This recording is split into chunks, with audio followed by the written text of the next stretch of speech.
All right, guys, Etsy just updated the Etsy purchase protection. Dun dun dun. I know you guys love changes. But joking aside, I know people hate changes and they freak out every time a platform changes something, and that's just the way that business is, guys. I mean, there's always going to be changes. So here are the changes so you know what is going on. So these changes are starting May 7th, and they're in effect May 7th. And I think these are pretty good, right? So if you guys don't know what purchase protection is, basically Etsy is covering buyers' orders up to, they've covered buyers' orders up to $250 for, arriving late, being lost, damaged, or the main things. So basically, if those things have happened in the past, the buyer can submit a case to Etsy and request the purchase protection, and then Etsy will refund them the full amount of the order up to $250 and not take it out of the seller's account, which is really nice for sellers because a lot of things happen on orders, especially with shipping, that's out of our control. So Etsy has covered that. I have personally used this twice now.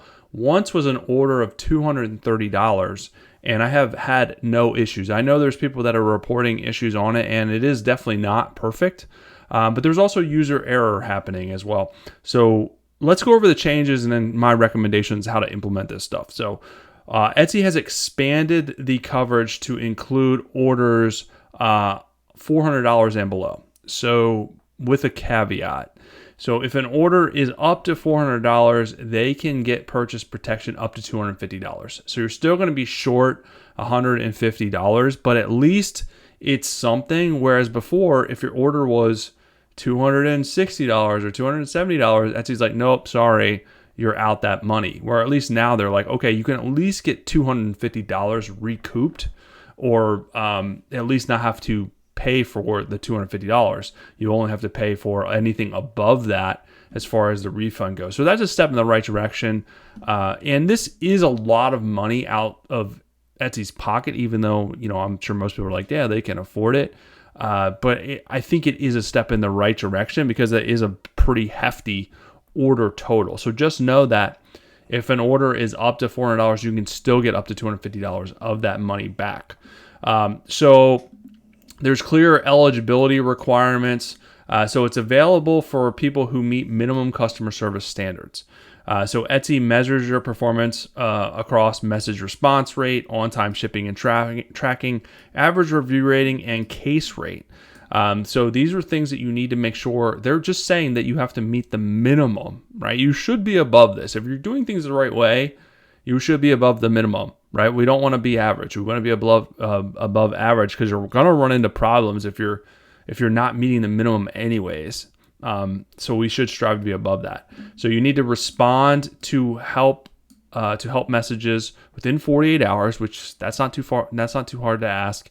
Have the push notifications, have the seller app, and have push notifications set up to receive push notifications for messages.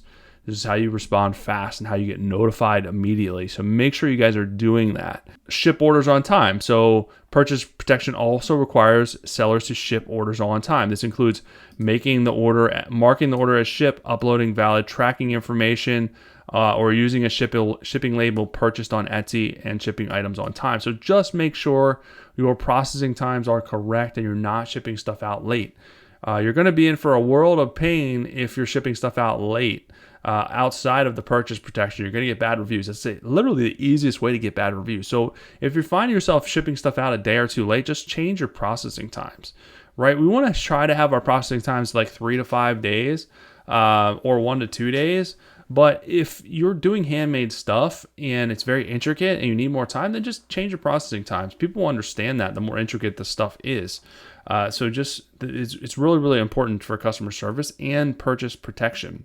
And they're saying that they recognize in some cases tracking may not be available, like some regions in the UK, certain shipment types of letters or flats. So just recommend saving your shipping receipts, for your records. If you have to prove, if they do a case and you have to prove that the item was shipped, it's going to behoove you to have that information. And they're also having more human review for complex cases. So this is a big point of contention. Etsy got rid of a lot of their humans and it's all like AI, which is most companies. But they are having more human intervention with more complex cases. So it's not just like a black and white situation, because I know people are getting pissed because they're making the decision, not giving refunds. So they're going to have more human intervention, which I think is good. People have been asking for that for a long time, so we'll see. The other thing is they have a shorter window for buyers to open cases. So I don't know what it was before, but it's 30 days after the delivery date. I realistically think it should be like 15. I mean, 30 days is a long time to decide if you're going to submit a case or not, right? But I know they're doing this to support buyers, but they have to continue to support sellers too. So we'll see. But 30 days is a long time. Maybe it was like 45 days before. I don't know, but that's still a long time. Clear or late delivery definition. So Etsy Purchase Protection covers orders that arrive late. An order is considered late if it arrives 7 or more days after the estimated delivery date. So this buffer helps accounts for carrier delays outside of your control during high volume periods, such as the holidays and things like that. So I think that's good. So if it arrives, if it's outside of that, then they can do a case. If it's inside of that, then they can't do a case, which I think is good, because people draw, if it's like 2 days late, people kind of, overreact. And it's like, come on, man, you need to give it a couple more days. So they're making these changes because of a lot of complaints and surveys and things like that. So I think it's definitely a step in the right direction. And a couple of FAQs: what makes an order eligible for Etsy Purchase Protection? Orders may qualify if they are shipped on time, include tracking or shipping label purchase on Etsy, which I already talked about, and meet Etsy's customer service standards. So yeah, all this stuff, it's just kind of a recap of what I just talked about. So yeah, a couple of pretty significant changes there. So we'll see. Again, this comes into effect May 7th. So another, I think, positive change. I mean, I'm a glass half full type of person, so we'll see. But hey, if you guys need more help with growing your Etsy business, you want to join an amazing community, pop in, join us in the Etsy Games program. We're running the Ultimate Etsy Challenge right now. It's a really cool app that you get with a week's worth of training and tracking, building those habits necessary to get more traffic and compound that. Plus, we do group coaching calls. I do one-on-one coaching calls with new members. A lot of AI training, lots of new videos in here, a positive, motivational, safe community. It's not thousands of dollars. Literally, you can join and get the challenge for as little as $2. So I'd love to see you guys in there. But that's it for today. I'll be back soon with some more good stuff for you guys.